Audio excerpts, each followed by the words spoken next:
请听韩语节目。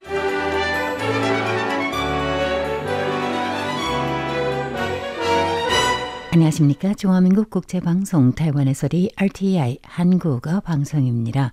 월요일 방송은 간추린 뉴스, 포르모사 문화권, 타이완 한반도 양안관계의 순으로 이어집니다.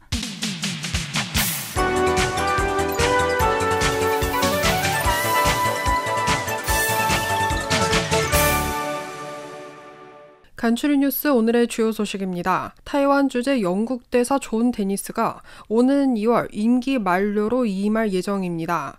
중화민국 외교부 장관 린자룽은 오늘 27일 페이스북 계정을 통해 존 데니스 대사의 지난 4년간 타이완 영국 관계 심화에 대한 기여에 감사를 표했습니다. 우자오시의 국가안전회의 비서장은 26일 자신의 X 계정을 통해 중국이야말로 현 상태를 파괴하는 트러블 메이커라고 비난했습니다. 주타이페이 인도협회가 26일 회장 마하르식 락스만바의 야다부가 타이완을 향해 새해 인사를 전하는 영상물을 공개했습니다.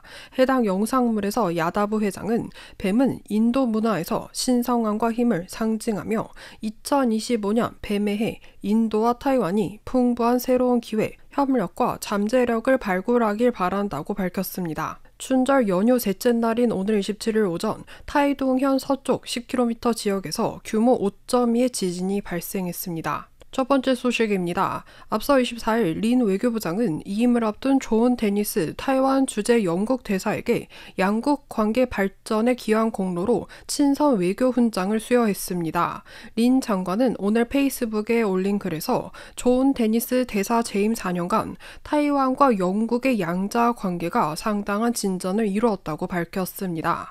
양측은 2023년 11월 무역 파트너십 심화 협정을 체결했고 2014년 5월 유기농 제품 상호 인정 양해각서를 맺었으며 이는 모두 타이완이 해당 분야에서 유럽 국가와 처음으로 협정을 체결한 것으로 시범적 의미를 지니고 있다고 강조했습니다. 아울러 2021년 영국이 주요 7개국 G7 의장국을 맡은 이래 G7은 여러 번 성명을 통해 타이완 해협의 평화와 안정이 글로벌 안정과 번영에 지극히 중요하다는 점을 거듭 강조해왔으며 영국 하원도 2024년 말 타이완의 국제적 지위에 관한 결의안을 통과시키며 유엔 총회 결의안 2758호에서 중국의 타이완에 대한 주권을 확립하지 않았고 타이완의 유엔 지위에 대해서도 언급하지 않았다고 지적하며 중국의 결의안을 왜곡하려는 의도를 견제했다고 언급했습니다. 또한 미래 전망에 대해서 린 장관은 존 데니스 대사가 구축한 튼튼한 기반을 바탕으로 타이완 영국 관계가 더욱 발전하기를 바란다고 말했습니다. 린 장관은 영국이 공식적으로 포괄적 점진적 환태평양 경제 동반자 협정에 가입함에 따라 타이완은 영국이 타이완의 협정 가입을 지지할 것으로 기대하며 동시에 영국이 타이완, 미국, 일본, 호주, 캐나다로 구성된 GCTF에 유럽 국가 최초로 가입할 것을 제안했습니다. 다음 소식입니다. 우자오시 국가안전회의 비서장이 자신의 X 계정에 게시물을 올리며 X 활동 재개 소식을 알렸습니다. 우자오시 국가안전회의 비서장은 지난 26일 X 계정을 통해 우자오시가 X로 다시 돌아왔다라는 글을 게재했습니다. 또한 X를 통해 계속해서 타이완을 위해 목소리를 내겠다고 다짐했습니다. 우 국가안전회의 비서장은 이는 타이완을 위한 나의 진실되고 멈출 수 없는 목소리라며 나의 목숨으로 이 국가를 수호할 것이라고 강조했습니다. 더불어 중국이야말로 현 상태를 파괴하는 트러블 메이커라고 비판의 목소리를 냈습니다. 우 비서장은 중국이 타이완에 대한 주권을 주장하기 위해 법률전을 벌이고 있다며 하지만 지금까지 중국의 인터넷 로봇을 제외하고 전 세계 X 사용자 모두가 중국이 현상 유지를 파괴하는 트러블 메이커라는 것을 알고 있다고 밝혔습니다. 한편 차이원 정부 때 외교부장을 지낸 우 비서장은 외교부장 재임 시절 X의 전신인 트위터를 통해 국제사회에서 타이완을 위협하고 억압하는 중국의 행태를 비난하는 글을 수차례 게재한 바 있습니다. 다음 소식입니다. 주 타이페이 인도협회가 26일 회장 마하르식 야다부가 타이완을 향해 새해 인사를 전하는 영상물을 전격 공개했습니다. 해당 영상물에서 야다부 회장은 2024년 용의 해를 되돌아보며 인도와 타이완의 양자 관계가 새로운 이정표에 접어들어 전례 없는 새로운 높이에 도달했다며 양측은 인재 교류, 반도체 발전, 산업 협력, 문화 교육 교류 등 다양한 분야에서 협력이 심화되고 국민 간의 우정이 점점 깊어졌다고 밝혔습니다.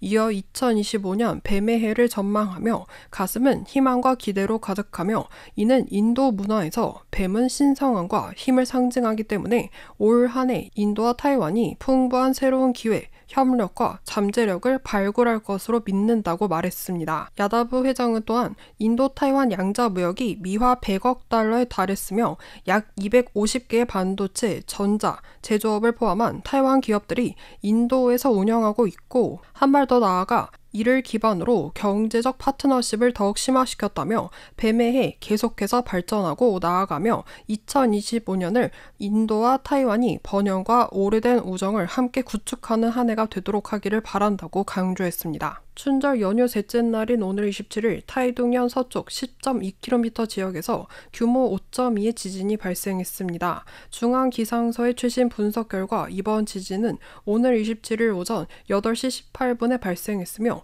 진앙은 북위 22.76도, 동경 121.05도로 확인되었습니다. 중앙기상청 지진예보센터 관계자는 이번 지진은 앞서 지난 21일 자이영 다프향 산악지대에서 발생한 규모 6.4의 지진과 무관하다고 밝혔습니다. 자오샤오링 과장은 이번 지진은 하나의 독립적인 지진으로 다프향 지진과는 관련 없다면서 필리핀 해양판과 유라시아 대륙판이 충돌한 것이 주된 원인이라고 설명했습니다. 한편 중앙기상서에 따르면 지난 21일 자이언에서 지진이 발생한 이후 27일 오전 8시 37분까지 여진이 119회 이상 이어지고 있습니다. 이상으로 RTI 한국어 방송의 손전홍입니다.